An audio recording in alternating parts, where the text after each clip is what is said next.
All right. Welcome back to the Mind Castle podcast. Let me read you a quote by Jordan Peterson that if you listen to one of our other podcasts, you would have heard. But I'm going to read it again because I think it's awesome. If you're listening to someone, they will tell you the weirdest things so fast that you just can't believe it. So if you're having a conversation with someone and it's dull, it's because you're stupid. That's why. You're not listening to them properly. So today... Wow. Today, we're going to be talking about the art of listening.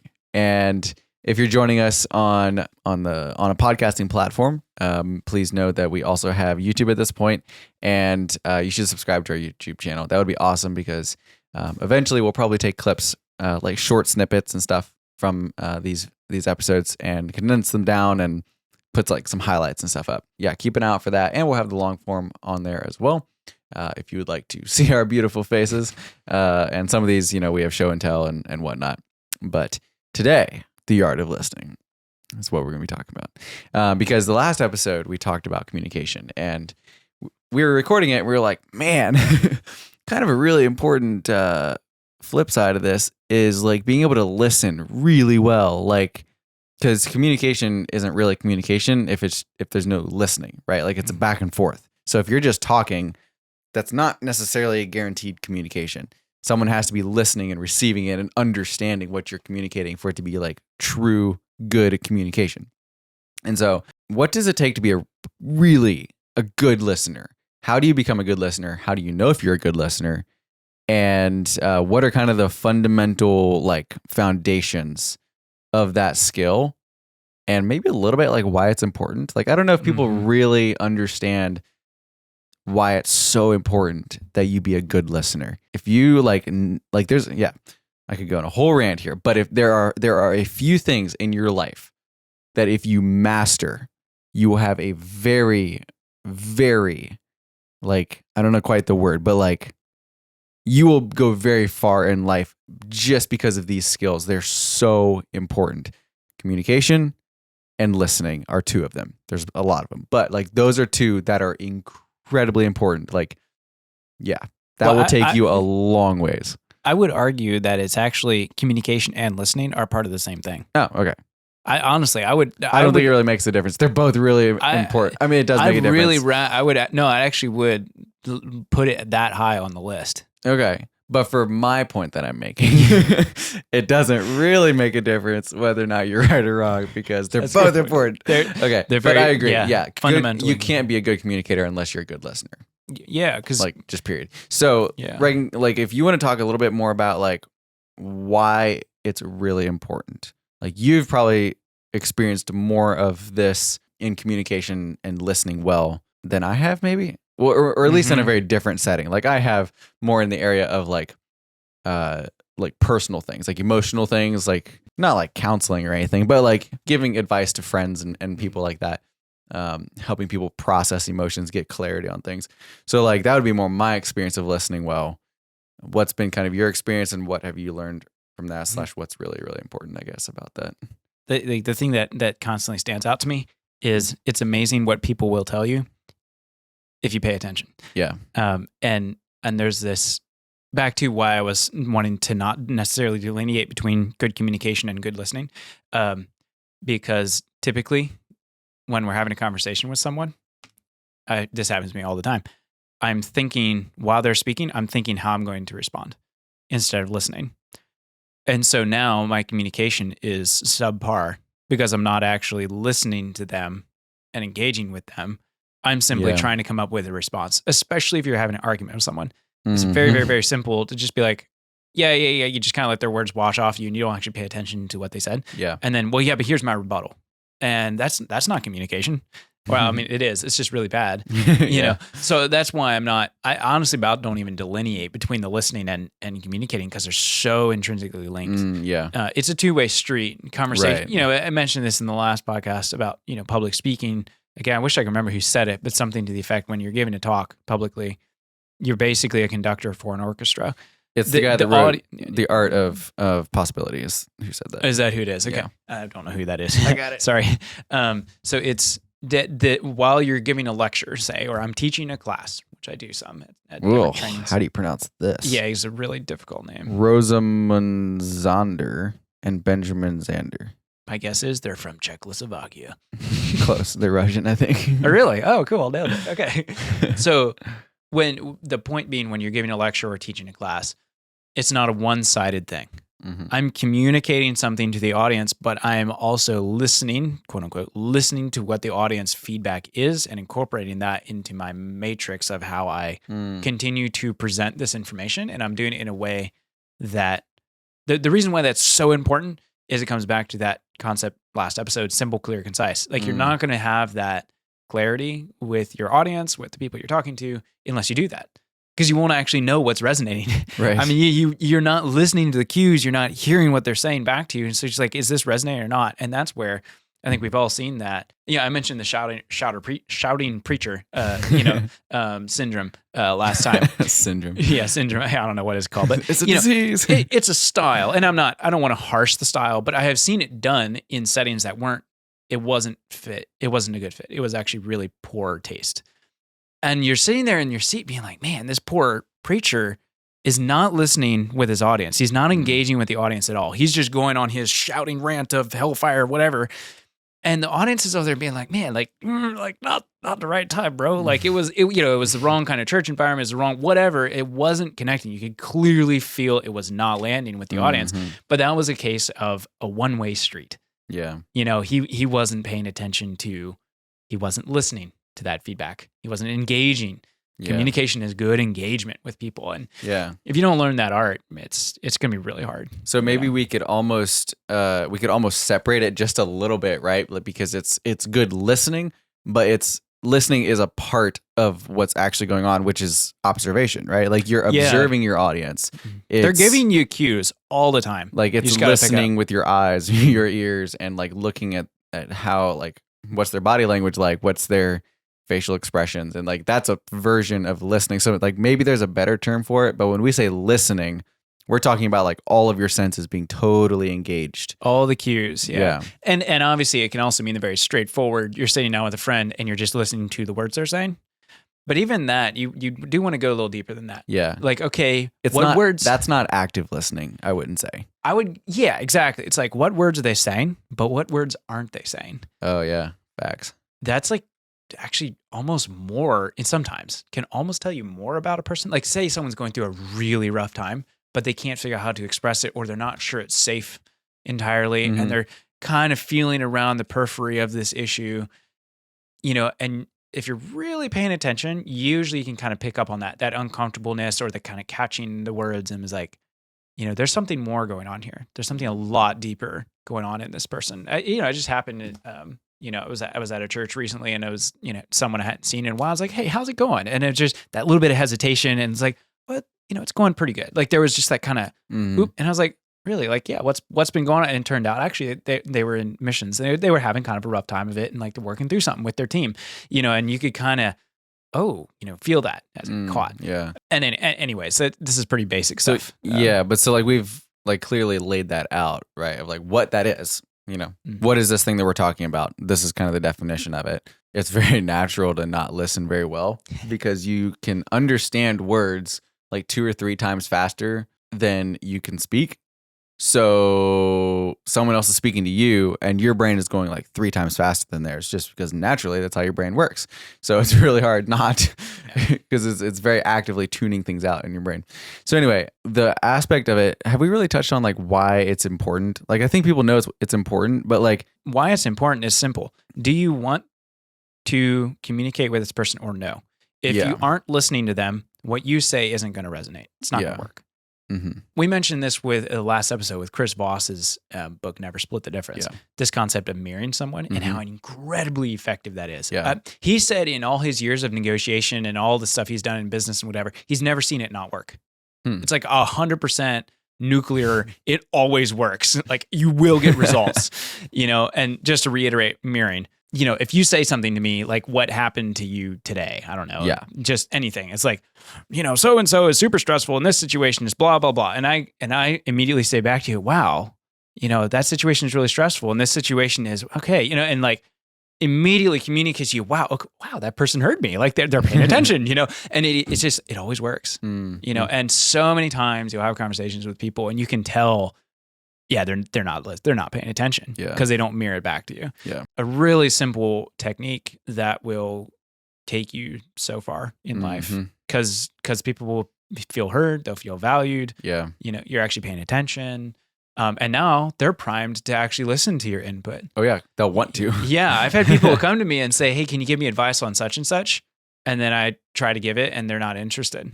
Like they won't accept it. But it was like, actually, maybe that's because I made some mistakes here. Like maybe I could have done something better.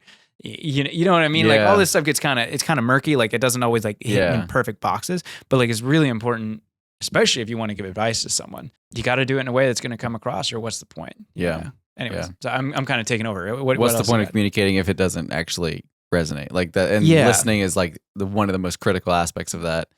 And like observing, like, are they getting it? Like, am I explaining this well? Well, let's look at a little bit why, like, how do we do that? Because, complicated in some ways. Humans. Yeah. So, like, in some ways, it's really complicated, but in other ways, it's actually like really simple. For example, let me ask you a question. I am so ready. When you took your wife on a date, did you have a problem like listening to her? Like, was it like your mind was wondering, I wonder how the cows are doing over there? Like, was that a problem? No, of course not. Like, you're super engaged, man. It's like, boom, I'm locked in. Dialed in, maybe. We are on the same page, man. Like, you're understanding it. Now, why is that happening? It's happening because you care about the person and you care deeply about not being misunderstood, but then not misunderstanding what they're saying. Like because it's at such a level of importance to you that like you're fully engaged and that automatically tunes out everything else. And that right there is the simple aspect of it, quotations if you're watching it on YouTube. That right there is the simple aspect of it where like if you want to really listen, care about the person, like it's really that simple. If you deeply care about that person, you will listen very well. If you don't care about that person, you're not going to listen to them very well. But here's the thing. If like, let's say you like where this kind of comes into play is like, someone coming up to you and saying, hey, can you give me advice on this? Maybe you don't know that person very well. So maybe there's not that like deep connection of like, I got you, man. Like maybe there's not that deep connection. There are still skills and tools that you can apply to do that. So I guess kind of what are those tools? Like, ideally, just care deeply for that person and give that person everything you can. But if there is a case where like maybe you're not quite feeling it, maybe you've had a really long day and you don't have the emotional energy at that point. Is there still tools that you can use to communicate and listen well with that person? I guess is kind of the question that I'm getting at. Maybe. Yeah. Yes. Oh yeah. I'm all into this stuff because here's a real practical one that I use this all the time. It's called the indirect approach. Okay. I got this from Jocko Willink. We used his book last episode, Extreme Ownership. He mentions it in one of his podcasts, which I'll send it to you later, or we'll link it below or something. It's a concept from the military, but it applies to life. So the example he used was there was a certain part of the Battle of Gettysburg during the Civil War where I believe it was the Confederate Army, or a part of their army, was tasked with taking this hill. But it was like wooded. It had lots of stone formations, heavily fortified by the Union Army. And it's like, okay, well, you know what? All right, well, Bubba, like we've been ordered to take this hill, so like we're taking this hill. We're gonna take this hill. So they went and they tried to take that hill, and I think they actually did, if I remember right. But it just horrible losses. It's an entrenched enemy, and they just do full on charge, baby. We're just gonna take this hill, and it was horrible, terrible decision making, terrible leadership, poor communication. Because they just went full speed right into the situation. And it's like, well, hold on. Like if we would actually take a step back, breathe for a minute and say, how could we take this hill instead of a full on charge right into the teeth of the enemy? Hey, well, what if we kind of skirt around a little to the left and like take that boulder over there and get that hill down real good. And then we'll skirt over here and take this section of woods and then kind of inch our way this way. And hey, maybe we'll wait for nightfall. That might be a good idea. So they can't see us, and actually like do some experiments and indirectly, and you kind of chip away at it. And before you know it, you take the hill and you don't lose like all your guys, for example. That is what they mean by indirect approach. It's a concept from the military they use a lot because it can extremely effective when working in a scenario like that. The same applies when working with people. Mm-hmm. So when I'm working with a team, I can come in and be like, all right, team, we're doing this. That's the direct approach. Gotcha. And everybody better straighten up and we're doing this. Very simple. Or you can sit down and say, hey team, our mission objective is to do X, Y, Z.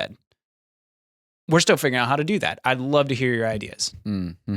You hear what they have to say. And literally, this is so much fun. You can look like an absolute genius if you do this with a team. I promise, easy, genius guaranteed, everybody, okay? If you have a team and you're not sure what to do, and this is going to happen all the time, man, if you, especially in business, whatever, you're going to have this. You sit down with your team and be like, all right, guys, we need to accomplish this. And instead of making something up to save face and be like, guys, I don't know what to do, but like, or don't say that and you're trying to look all, proud and stuff and like, we're going to do, boom, this. Do what I say. That would be direct approach, poor communication, because you're trying to make a call. Instead of doing that, you sit down with your team and say, hey guys, the objective is this. What do you think? Joey, what's your ideas? Bob, what do you think? Hey, what if we, and before you know it, your team is smart, okay? Mm-hmm. Like they know their jobs. And suddenly now you have 6 minds actively working on this. And all you have to do is just ask little questions, just kind of probe a little bit. Oh, that's an interesting idea, George. Why do you think we should try that way? And then, Buckaroo is over there saying, no, George, that's a terrible idea. And before you know it, they'll have done all the problem solving for you. They'll have come up with tons of really good ideas. And then all you have to do as a leader is choose the best idea and say, well, guys, this was extremely helpful. We're going to do this. Now, what has happened? Suddenly, your job is way easier. You look like a genius. You didn't really have to do that much, and everybody is going to buy into the plan. Yeah. Because they all helped form the plan. They all were like, wow, our boss is awesome. Mm-hmm. Like, he came in and asked what we thought. He listened to us. He said, oh, that's a really, that's what I mean by indirect approach. If you instead come in and just say, team, we're doing this, and there will be times, rarely, but there will be times you have to do that. But overall, get your team involved. And that's the indirect approach. I use this all the time when working with people, and it has saved me a lot of grief. I'll use an example.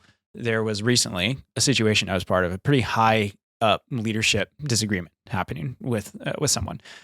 And I knew I'd had like weeks to think about it. I had written up a statement on it. I had an official letter, saying like, I disagree with this because of this. I had my reasons all laid out. I'm coming in loaded up. I mean, we are going to have a war. Okay. I am not giving an inch on this. It's like this or I'm out kind of situation, And then I just had to walk myself back from the cliff a little bit and just be like, you know what? That's a terrible idea. Because if I do that, this person is instantly going to put up walls. They're not going to want to listen. I'm not going to communicate clearly. I'm going to be like, this is the way to, and we're going to miss each other. This communication is going to go nowhere. So instead, I didn't do any of that.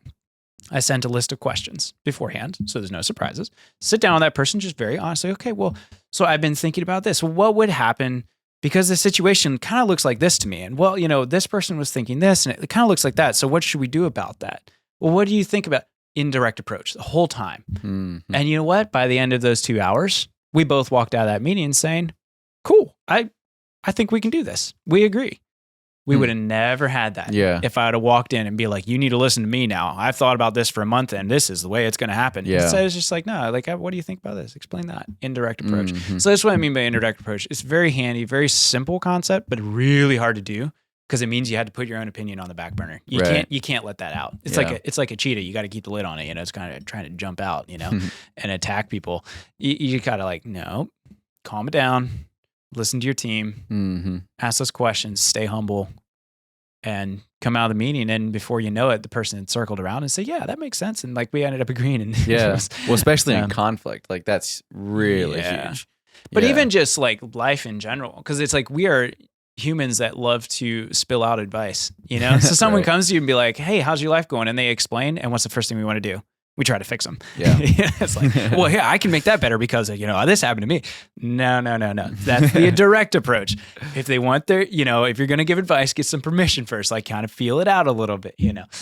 So, I don't know if that makes sense. That makes a lot of sense. It's a huge concept in leadership. If you can get this, it will help you a lot. I was thinking a little bit about that. The thing that stuck out to me, and I've heard Jocko Willink say this a lot, is he spends a lot more time listening in meetings than he does talking. Yes. And that really stands out to me because when you're listening, like, okay, when we talk, we're giving out knowledge, right?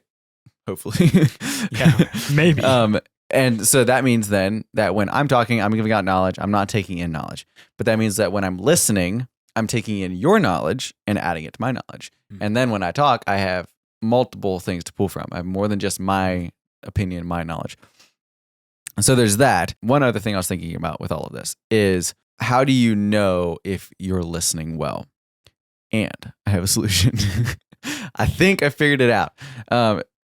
I believe that if you are listening well, you will ask questions. I think if you're not listening well, you won't ask questions. I got this kind of from a situation with a friend of mine, and it was like this. My friend of mine was dealing with someone else who was being very unworkable, and it was great. And so they're like hashing this thing out, and I was sitting there listening to them, and I realized there was no questions being asked in the entire conversation. Yeah. And I was like, okay, this is not communication. This is not good listening. See, that's an example of the direct approach, probably. Exactly. Right? They were probably direct coming to that against person. direct. Bam, bam, just butting heads the whole probably, time. Like showing up, well, you think this and that's wrong because, instead of saying, hey, what do you think? No, I didn't about say this? that. I said this. Bang. Ooh. And so it's this back and forth of like exchanging punches, and you're not getting anywhere. The only resolution that's going to happen from butting heads is someone gets knocked out and then one person is remaining standing, which is like your example. If you would have went in like with that approach, one of you would have stayed there and the other one would have left. Yeah. And that is not the outcome you want. So like that's kind of a rule of thumb that I think about, is when I am in a conversation, maybe I'm not into it, maybe I'm just not feeling it, maybe it's a person I really don't want to talk to, whatever. They still deserve my attention and my dedication to make the most out of that conversation so that we can both end up in a better place than where we started. I try to ask myself, okay, first of all, what's the outcome of this? What are we trying to accomplish here? And second, am I asking questions? Because if I'm not asking questions, then I'm not trying to understand them and I'm not trying to communicate very well. So that is like, you kind of took the you mentioned the indirect approach. This is kind of the approach of like, make sure you catch yourself so that you can do some of the indirect approach. Make sure you catch yourself so you know, here's what we're doing, here's what I'm doing, and it's not good. Because if you don't catch yourself, then you'll never actually be able to implement any of these things. Because this, for most people, this is so deeply ingrained as a habit of just like, you listen enough to answer, but not enough to really understand. And I think that is like maybe like step number one is like, learn to catch yourself, learn to take a breath. Well, more than that, ask a good friend to watch you and give you feedback. That'll do it. Yeah, that'll really straighten you out brutal, real fast. Man, that'll talk about some humble pie right there. You know, it's like, man, it's like you do a team debrief or you sit down with your, again, I keep using business analogies. I assume there's enough people in here that probably, do that kind of thing. You sit down in a team meeting and afterwards ask somebody like, how did I do? Yeah. And again, you can look like a genius if you do this right. Honestly, like if the leader comes into a meeting, say, guys, here's the problem we're trying to solve. What do you think? Like, and actually get the team to start giving that input and then just choose the best option and maybe tweak it a little bit. Like, oh my goodness, you look like a genius and you'll probably end up a way better solution than if you would have come in. Everybody's happy. Oh man, that's they the are. biggest thing. Like, because they feel like you heard them. You have to, because you wouldn't be able to do it otherwise. Like you have to pay attention to them and usually like what I'll do is like get a whiteboard and just start writing ideas as they pop up. Oh, that's a really good idea. Sally, okay, what do you think, Bill? And you just start writing this stuff up on the board. Everybody can see it. Everything's clear. And then when you're all said and done, it's like, okay, guys, you know what? Here's what we're going to do. And you make a call and you stick to your call and you don't make them make a call. Yeah. If you're a good leader, then you'll be the one to make that call. Yeah. Based off of the information you've gotten. But so anyway, I highly recommended, and you have to be careful with the indirect approach because some people might take that and try to be passive then and never do anything, which is terrible. Just ask questions forever and ever and ever. Yeah, never actually make a move, and again, I'm thinking more in the context of like decision-making, leadership, things like that. I've seen some people do that, though that tends not to be the problem. If you're in a leadership position, the challenge is actually the other way around, where you as a leader or a visionary or whatever have outsized influence in meetings and so forth. So when you come in and you're making bold statements and like, we're going to do this and here's what we're going to do, team, you will have massive more momentum than the rest of the team. Sometimes that's good, but that can very quickly silence your junior members, which is sad because your junior members actually understand the details in a way you never can, because you're not able to do everything, obviously, as a team leader. So it's like you're actually missing out on some really valuable technical experience and input because you may make a call and be like, all right, team, we're doing this. And it's like the guy in IT says, whoa, because of the server, blah, blah, blah. Like he understands something that you don't. He's like, it's going to make my job way harder, and if you would have just asked, I could have said, well, if we tweak it a little bit, whatever it might be. Yeah. And then he's going to not appreciate you and stuff. So basically like the indirect approach is like the preferred approach most always, right? Pretty much always. The only time is, say I'm doing a training and I'm a lead instructor. There's no indirect approach in that point. Then it's like team, we're like trainees, we're doing this, Yeah. But if we're doing anything real world and especially working with a team, pretty much. Personal communication, if we're sitting down catching up on life, probably not going to do too much of that, but I still probably will. Like if you and I sit down for coffee and let's like catch up on life and you're sharing something, the direct approach would be immediately to, well, here's the solution for that thing. Oh, I know something about that thing too, because such and such happened to me. That would, whoa. Instead it'd be like, oh, tell me more about that. Like, why do you feel that way? What do you think caused that? I wonder how could we work on that? Yeah. How can I help you? Suddenly it's like, oh, wow, this guy's so nice. And I think the big thing, so the other parts, the indirect approach is kind of like the vehicle. And there's like different ways to drive it a little bit. So like one of the things that I think about is whether or not, like we talk about this, don't listen to think of a response. Listen to think of a question. And if you do that, oh man, like you kind of need to know when to flip outside of that and how to guide the conversation, because questions will guide a conversation. And if you're really good at asking questions, you can take someone that's struggling with something that you see perfectly clear. You know what's going on. You can see where they need to go, what they need to do. But if you just tell them, they won't get it. Yeah. They have to find the truth. And so you can be very, very good at hearing what they're not saying and asking the questions that pull out what they need to see in order to see what the solution is. That's and really that good. is super, super fun. The part that like kind of stands out in all of this is you're not going to be taken very well. So we all it's know, abrasive and stuff. Like we know that guy who always has the answers. Yeah. All of us have one of those in our lives. How many people actually really like him? You know what I mean? Like, okay, he's a nice guy, but man, like he's just always spouting, solutions and his opinion. It's kind of like, okay, like kind of gets old. You don't want to be that guy. And practice asking good questions.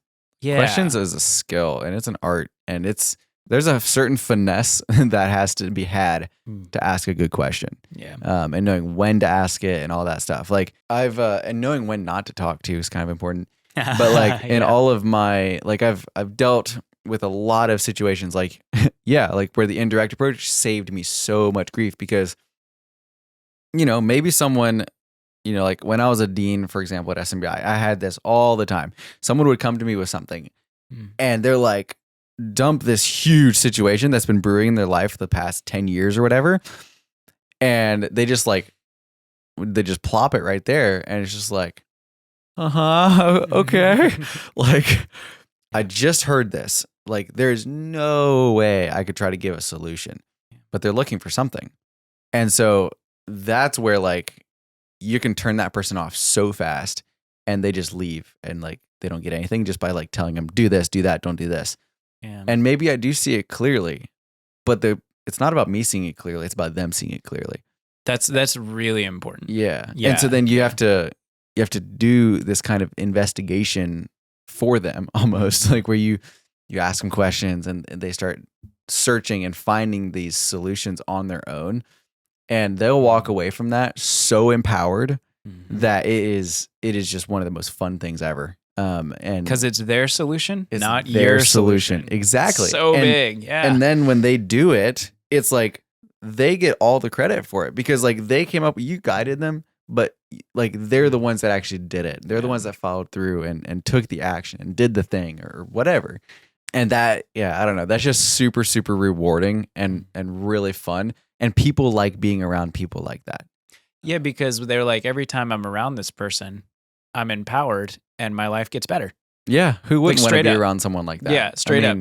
That's effectively what you're doing, and it's awesome because you don't end up getting the credit because you didn't do it. You just helped them see something, or you helped them process some questions, maybe. But it's not. Again, this is not rocket science type stuff. Yeah. You know, that's what's so beautiful about it. Instead of saying I gotta have everything squared away perfect and have all the perfect answers, it's like actually you need to learn how to ask the right questions and help people see it that way.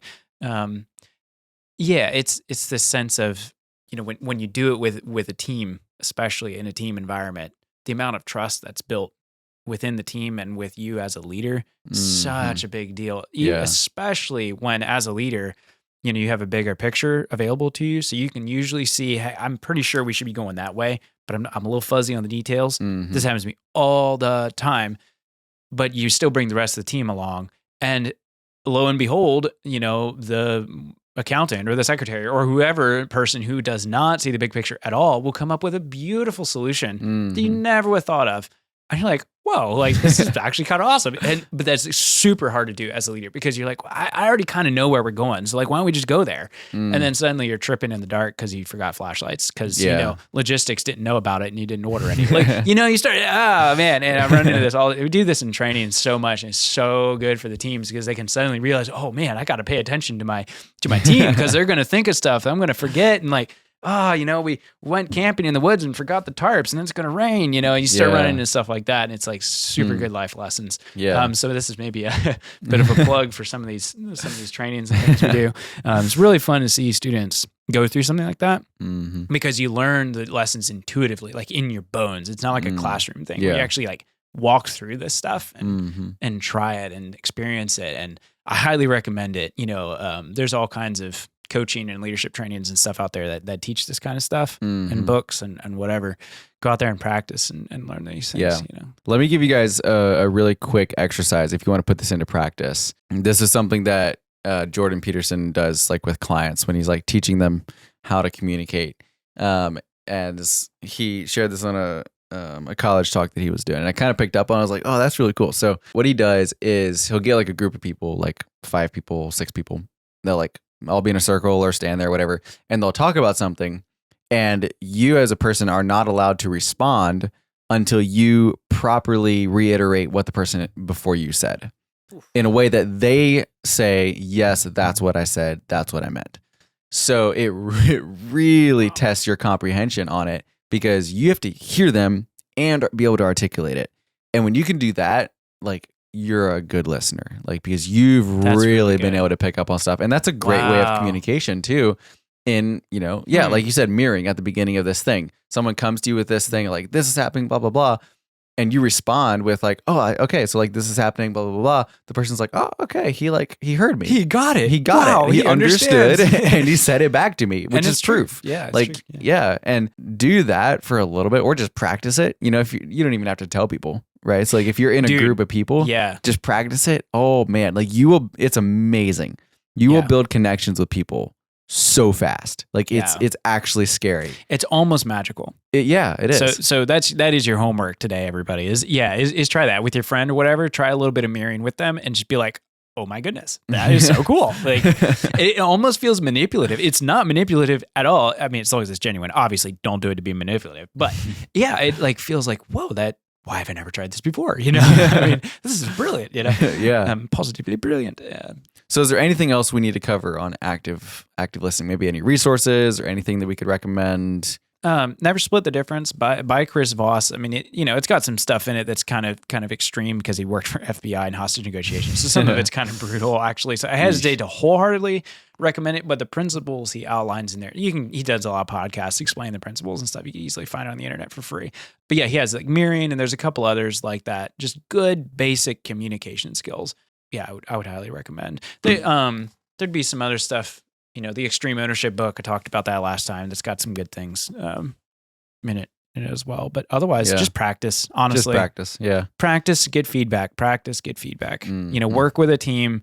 Find some kind of team to do something. Whether, dude, literally a camping trip, something. And it's something that involves some kind of planning Mhm. and try experimenting with the indirect approach. Be the leader. Put yourself in as leader or whatever, as good practice. Do the indirect approach, watch what happens, then debrief with your team afterwards Yeah. and hear what they think.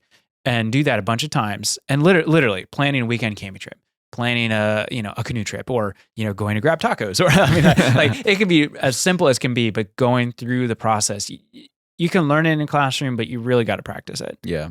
So yeah, go for it. You can't go wrong. That's very true. Like we're not amazing at this, but we have been in experiences that have given us tools that we would like to give back. And so we're not trying to say that we're, the best or anything. There's definitely people that we are still learning from a lot. Yeah. And that's the name of the game, right? Like as the more you learn, the more you realize that you need to keep learning. And we're just trying to continue that learning process and keep moving. And if we can help anyone along the way, then that's a win, right? Like that's what we're all about. So hopefully this helped you guys out. If it did, feel free to comment down below, send us an email, hit us up on Twitter. Yeah, we love hearing from listeners. It would be awesome. Yeah. I've had friends actually do this before, where they've used something in the podcast. Yeah, I had a friend of mine send me a message. He's like, hey, I heard this in your podcast. I tried it out and I used it. It worked great. Like, just gave me feedback on it. I was like, okay, cool. Like, that means that he got it. He understood what we meant, and it came through. Mm-hmm. Sweet. Like, that's super encouraging. So like, we love hearing stuff like that. Yeah. Well, shoot us an email of your experiences with the indirect approach and with mirroring in communication. I love to hear what people think. Yeah. Like how it works. Yeah. Especially in conflict, you will watch someone just melt.